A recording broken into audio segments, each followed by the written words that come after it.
السلام علیکم ورحمۃ اللہ وبرکاتہ۔ کیسے ہیں عزیز طلباء؟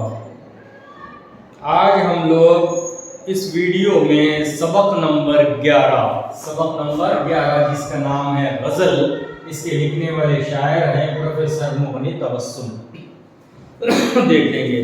آپ اپنی کتاب کھولیے صفحہ نمبر 113۔ دیکھیے سب سے پہلے باکس میں کیا دیا؟ میرے اللہ جینے کا ہنر دے، میرے اللہ جینے کا ہنر دے، مجھے تو سوز دل سوز جگر دے، محبت سے تیری معمور وہ ہو، مجھے گرچہ حیات مختصر دے، دعائیں ہوں میری مقبول ساری، زباں میں تو میری ایسا اثر دے، مقدس ذکر میں تیرے جو گزارے، مجھے وہ روز و شب شام و سحر دے۔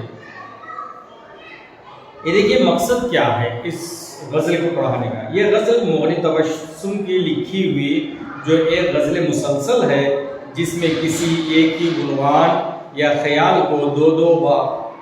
کو بار بار اشعار میں دہرایا جاتا ہے۔ مغنی تبسم کی یہ غزل مسلسل کے دائرے میں آتی ہے۔ اس غزل کے سبھی اشعار اپنے ناکردہ گناہ کی تلافی اور اللہ سے رحم و کرم کی امید رکھنا ہے، اس کی بڑائی اور صفات کو بیان کر کے اس کے بتائے ہوئے راستے پر چلنے اور ہدایات پانے کی کوشش کرنا ہے، اور اللہ تعالیٰ گناہگار بندوں کی رہبری کس طرح کرتا ہے، اللہ کے سامنے ہمیں اپنے گناہوں سے توبہ کرنا اور اللہ سے مدد مانگنا چاہیے۔ آئیے ہم اب اسی سلسلے میں ایک غزل پڑھیں گے۔ ماخذ، یہ غزل کہاں سے لیے گئے؟ یہ غزل پروفیسر مغنی تبسم کے مجموعہ کلام مٹی مٹی میرا دل سے لی گئی ہے۔ ٹھیک ہے، یہ غزل کہاں سے لی گئی ہے؟ مغنی تبسم کے یہ غزل ہے، کلام ہے مجموعہ کلام مٹی مٹی میرا دل، کہاں سے لی گئی؟ صنف کی تعریف سنیے۔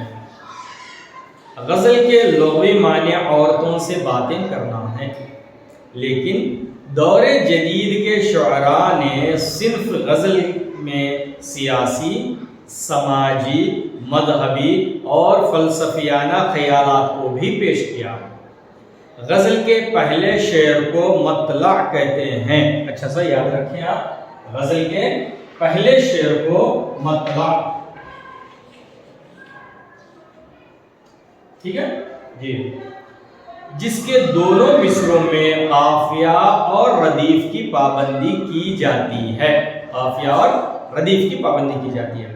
اگر غزل کے دوسرے شعر کے دونوں مصروں میں بھی قافیہ اور ردیف کی پابندی کی جائے تو حسن مطلع کہتے ہیں۔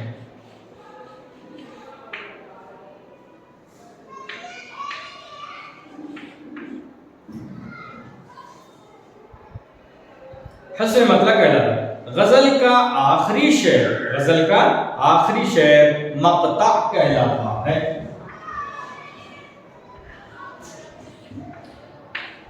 غزل کا آخری شعر مقطع کہلاتا ہے، جس میں شاعر اپنا تخلص پیش کرتا ہے۔ مقطع میں جو غزل کا آخری شعر ہوتا ہے، جس کو مقطع کہتے ہیں، اس میں شاعر اپنا تخلص پیش کرتا ہے، جس میں شاعر اپنا تخلص پیش کرتا ہے۔ غزل کا ہر شعر معنی و مفہوم کے لحاظ سے مکمل کرنے کے لیے مکمل ہوتا ہے۔ نظم کی طرح ایک شعر دوسرے شعر سے مربوط نہیں ہوتا۔ نظم میں کیا ہے؟ ایک ہی مضمون ہوتا ہے، ہر شعر دوسرے کے ساتھ مربوط، ریلیٹڈ، بندھا ہوا ہوتا ہے۔ غزل میں ایسا نہیں ہے، ہر شعر کا ایک الگ مفہوم اور مکمل ہوتا ہے۔ لیکن جب شاعر اپنی بات ایک شعر میں نہیں کہہ پاتا تو اسے اپنی بات مکمل کرنے کے لیے دوسرے اور تیسرے شعر کی بھی ضرورت پیش آتی ہے، تاکہ بات وہ اپنی مکمل کر سکے۔ ان اشعار میں مضمون مکمل ہو جاتا ہے۔ غزل کے ایسے اشعار جہاں ایک شعر میں بات مکمل نہیں ہو پاتی تو اس کا دوسرا تیسرا شعر کو بھی ملا لیتے ہیں، اس کو بولتے ہیں قطعہ بند۔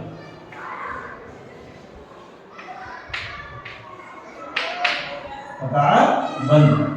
اس کی پہچان کے لیے ایسے اشعار میں چھوٹا سا قاف بھی لکھتے ہیں، دیکھ لیجئے۔ قطع بند اشعار کے لیے عام طور پر غزل کے مصروں کے درمیان قاف بطور اشارہ لکھا جاتا ہے۔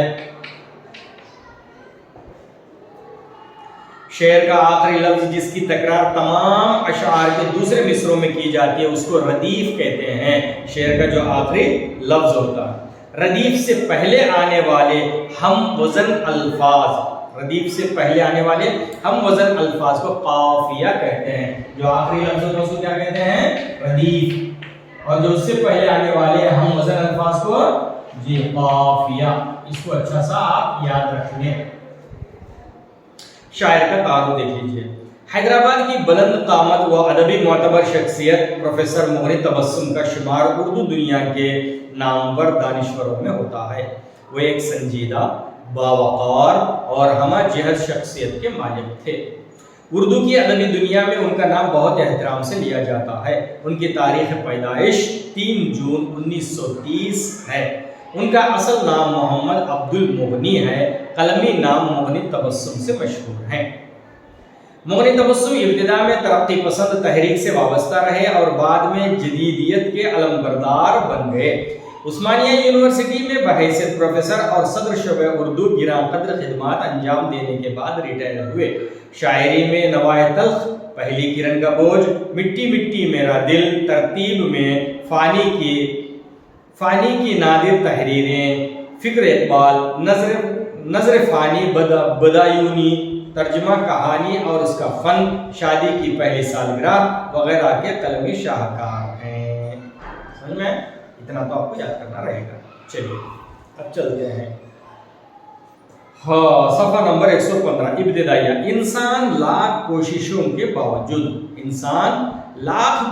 کے باوجود اپنی زندگی میں گمراہیوں اور گناہوں کا شکار ہو ہی جاتا ہے۔ اسی لیے اللہ تعالیٰ نے اپنی کتاب قرآن کریم میں ان گمراہیوں اور گناہوں سے بچنے کے لیے راستہ دکھلائے ہیں اور تاکید بھی فرمائی۔ اسی تناظر میں لکھی گئی مغنی تبسم کی غزل کے بارے میں ہم مزید جانیں گے۔ چلیے۔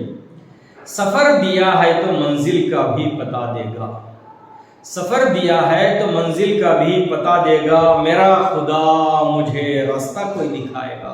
میرا خدا، جب بندہ گناہوں میں گر جاتا ہے، بے یار و مددگار ہو جاتا ہے، پریشان ہو جاتا ہے تو اللہ کو پکارتا ہے، اور یہاں شاعر میرا خدا کہہ کے جو ہے یہ بتانا چاہتے، پرسنل میرا ہے، اپنا دلی تعلق، اپنا لگاؤ، میرا اللہ ہے، میرے مولا، میرا خدا۔ ٹھیک ہے، سفر دیا ہے میں نے زندگی دیا، سفر دیا ہے زندگی دیا ہے تو منزل کا بھی پتہ دے گا، زندگی گزارنے کا طریقہ بھی بتا دے گا۔ سمجھے؟ زندگی دیا ہے تو زندگی گزارنے کا طریقہ بھی بتا دے گا۔ میرا خدا مجھے راستہ کوئی دکھا دے گا۔ کوئی راستہ کون سا؟ قرآن دیا ہے زندگی گزارنے کا راستہ، اس پر عمل کرنے کا سمجھانے کے لیے ایک معلم، ایک ٹیچر محمد عربی صلی اللہ علیہ وسلم کو قدم قدم پہ دکھائے گا آیتیں، اپنی آیتیں، نشانیاں، قدم قدم پہ، موڑ موڑ پہ، ہر سٹیپ پہ، ہر قدم پہ دکھائے گا۔ ہر ایک موڑ پہ منظر مجھے نیا دکھائے گا، زندگی کا ہر موڑ، ہر پرابلم، کئی چیزیں، ہزاروں لاکھوں ایسی چیزیں جو ہم سمجھ نہیں سکتے، پتہ نہیں چلتا، تو اللہ تعالیٰ جو ہے ایسی موڑ پہ وہ نئی باتیں جسے انسان نہیں جانتا وہ بھی سمجھا دیتا ہے، سلجھا دیتا ہے، پھر زندگی گزارنا آسان ہو جاتا ہے۔ لپیٹ دے گا مجھے ظلمتوں کی چادر میں، لپیٹ دے گا مجھے ظلمتوں کی چادر میں، بہت سارے گناہ ہیں، ہر طرف گناہ، زندگی بھر گناہ ہے پڑی ہوئی ہے، تو سارے گناہوں کو لپیٹ دے گا چادر میں۔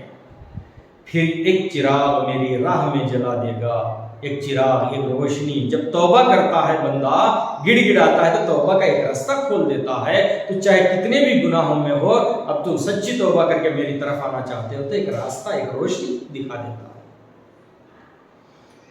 بڑھا کے دل میں کسی انتظار کی لذت، بڑھا کے دل میں کسی انتظار کی لذت، دل میں بڑھا دیا، زندگی میں کیا کام کرنا ہے؟ جنت،